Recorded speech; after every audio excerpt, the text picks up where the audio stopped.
యూఏఈలో September 9న ఆరంభమయ్యే Asia cup 2025 కోసం మంగళవారం బీసీసీఐ భారత్ జట్టును ప్రకటించింది.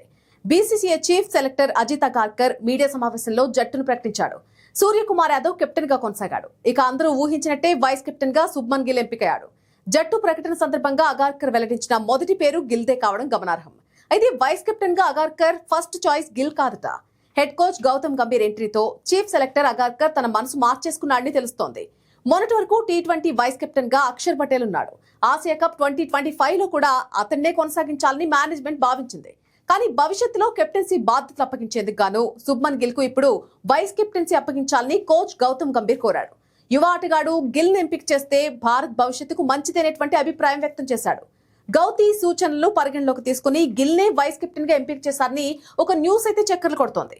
అయితే ఇక్కడ గంభీర్ వర్చువల్ గా బీసీసీఐ సెలక్షన్ కమిటీ భేటీలో పాల్గొన్నాడని సమాచారం. శుభ్మన్ గిల్ ప్రస్తుతం టెస్ట్ కెప్టెన్ గా ఉన్నాడు. రోహిత్ శర్మ అనంతరం వన్డే కెప్టెన్సీ బాధ్యతలు కూడా చేపడతాడు. 2026 టీ20 ప్రపంచ కప్ లోగా టీ20 కెప్టెన్ అవుతాడని అందరూ అంటున్నారు.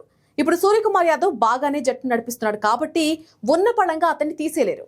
కానీ వచ్చే 2-3 సిరీస్ లో సూర్య విఫలమైతే గిల్ కెప్టెన్ అయినా ఆశ్చర్యపోనక్కర్లేదు.